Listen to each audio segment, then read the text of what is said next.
Hello friends, বহুদিন পর আপনাদের সাথে আসলাম। আজ একটা ছোট্ট একটা ব্লগ বানাতে এসেছি।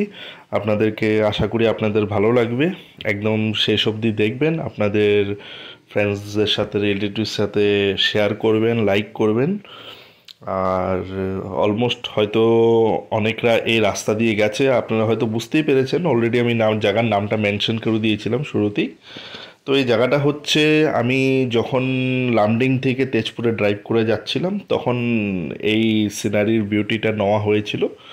খুব সুন্দর জায়গা লামডিং শহরটা, আমি রিসেন্টলি ভিজিট করে আসলাম। আর ওখানের মানুষগুলো খুব ভালো আছে, দারুণ আছে, খুব হেল্পফুল। আর রাস্তাটা এত সুন্দর, চারোদিকে জঙ্গল, চারোদিকে একদম প্রাকৃতিক সৌন্দর্য, দ্যাটস এ ন্যাচারাল বিউটি। খুব সুন্দর জায়গা। আর পাহাড় এলাকায় সারাউন্ডেড হয়। আর খুব দারুণ জায়গা। আর আপনারা যদি চান আপনারাও ভিজিট করতে পারেন। রাস্তাও খুব ভালো আছে। আর আপনারা দেখতে পারবেন চারোদিকে গ্রিনারিস অ্যান্ড গ্রিনারিস আছে। এবং আমিও চাই যে তো আপনারাও একবার আসুন এখানে লামডিংয়ে আপনাদের ফ্যামিলির সাথে। আর এই সৌন্দর্য, প্রাকৃতিক সৌন্দর্যর উপভোগটা আপনারাও করুন।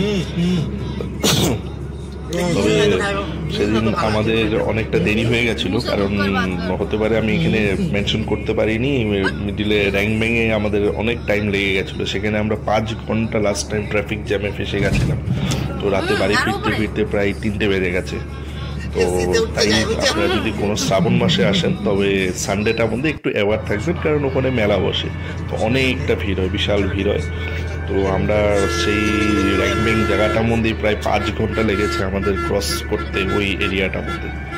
তো এটা একটা ছোট্ট একটা টিপস আপনাদের জন্য দিয়ে রাখলাম, যাতে নেক্সট টাইম আপনারা আসলে এই জিনিসটা মাইন্ডে রেখে তারপরে আসবেন।